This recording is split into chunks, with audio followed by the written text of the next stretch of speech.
today we're going to explore together a remarkable treasure. So stay with us as we'll start our exploration after the break.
Our treasure is located in the heart of Islamic Cairo.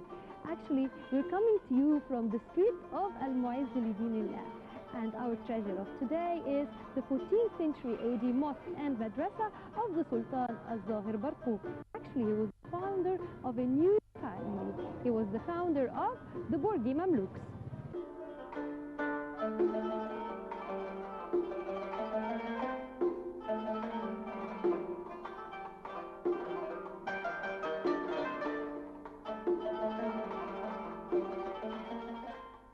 The Sultan Barquq complex is located next door to Nasser Muhammad ibn Qalawun's complex. Barquq's complex was built between 1384 and 1386 AD.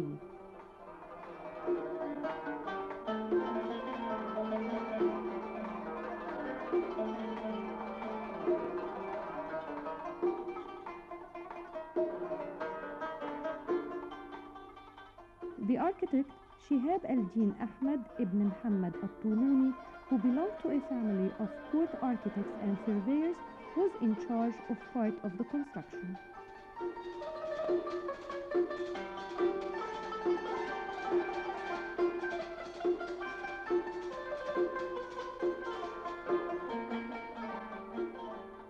The name of Jarkas el-Khalili, the master of Barquq's horse and the founder of the famous Khan al-Khalili, appears in the inauguration inscription on the facade and in the courtyard.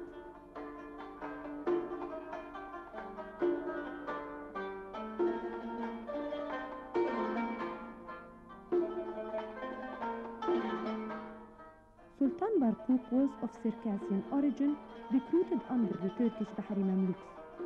The Circassians were subjects of the Tartar Golden Horde and were first imported to Egypt as slave troops by Qalawun in the 13th century. After being freed in 1363 AD, Barquq established his dominance in the Mamluk government in 1382 AD.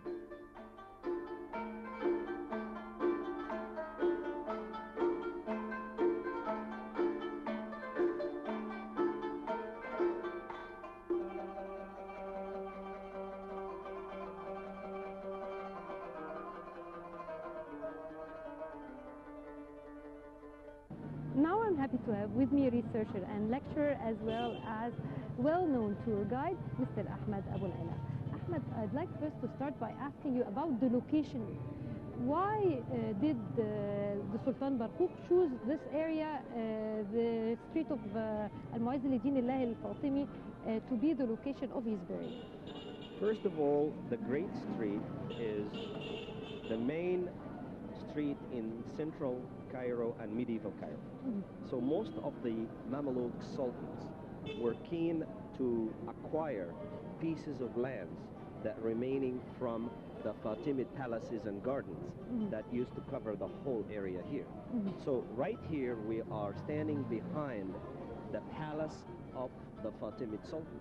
So this area used to be gardens, but the gardens and the cemeteries of the Fatimid broken into smaller lots. And during the Mamluk period, sultans and emirs were keen to buy lands in this area.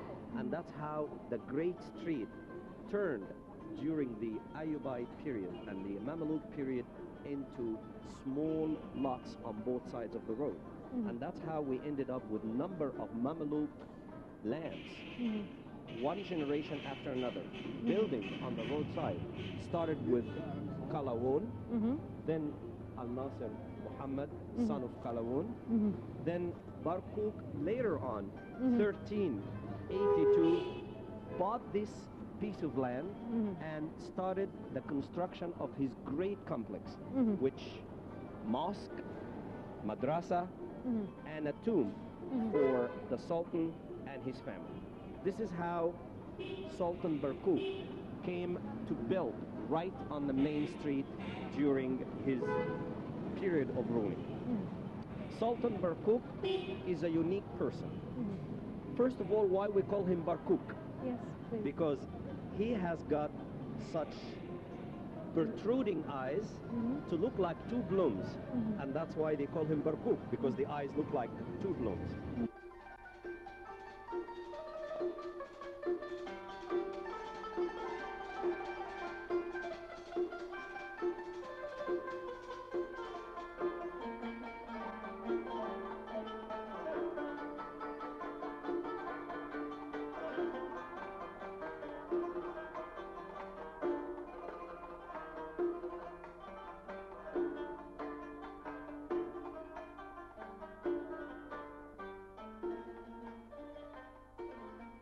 Sultan Barkuk never born in Egypt. He was born in 1340. Came to Egypt to join the army of the Mamluks around the age of 20. Served as a military Mamluk captain, then was escalated in the army till he became like a general. Around 1380, something happened in Egypt. The end of Sultan Qalawun family came to the time of someone called Sultan Shaban Ali, who died suddenly, leave behind his little baby. He was only 6 years old. His name is Ali.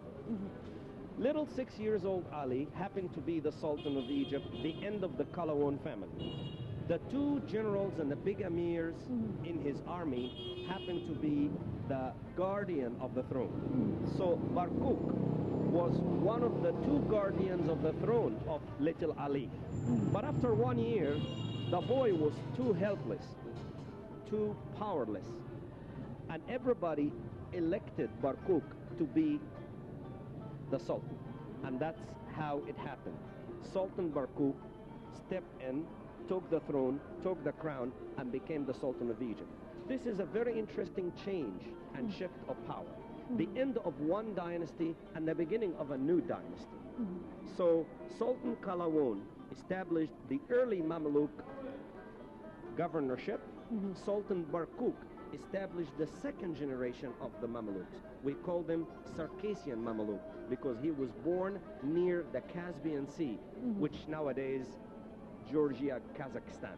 So he hardly spoke in Arabic, but he lived in Egypt most of his life, and he showed a great skills of leadership.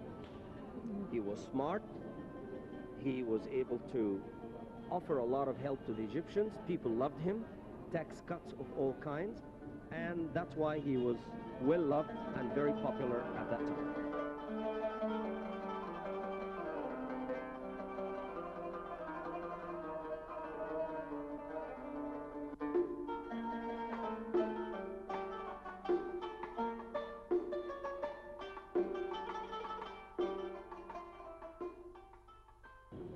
After a few years ruling, there is a military coup against Barkuk himself from inside. And other emirs and generals decided to get rid of him. And that's why he escaped. He was exiled for 1 year in the famous fort in South Jordan Desert, the fort of Krak. where he was imprisoned for 1 year. During this 1 year, other sultans were in power. Then his fans and friends and emirs traveled all the way to the desert of Jordan, brought him back to Egypt, and reinstated him one more time. So when we talk about Barkuk, we talk about the first period of Barkuk, the second period of Barkuk. The construction of this great complex never started until the second period of Barkuk. Yeah. This construction started in 1382, 1383.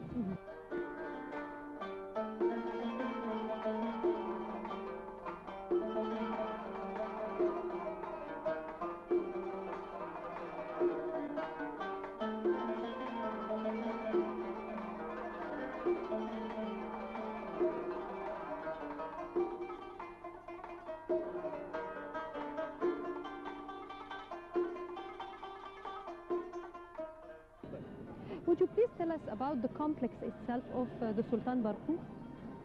Sultan Barkuk, when he returned from exile, he decided to buy a piece of land in what used to be the gardens of the Fatimids. So he bought this lot, which rectangular in shape, more or less 50 meters wide on the main road, and almost 100 meters deep. And his famous architect, Shahab al-Din al-Tuloni, which a very famous family in Egypt, worked extensively in constructions during the Mamluk period, and they built number of buildings to number of Mamluk sultans. They actually put this incredible design. It's a beautiful complex with a facade facing east and an open courtyard with the dome above the tomb and the minaret north of the dome itself. So right on the facade, we will see the entrance, we'll see the dome, and we'll see the minaret. The minaret is one of a kind. It's one of the most beautiful minarets in all in Islamic architecture. Well known with the circles intersecting one another. Those circles on top used to be inlaid with colored marble. It's no longer exist, which a system in Mamluk period called al-ablaq. So the marble was intercated one another in an ablaq style. And on top we do have the pillars that carry the round top here. So the minaret, the dome, and the entrance is the three main elements before we enter inside and see the complex. So let's go. Let's go.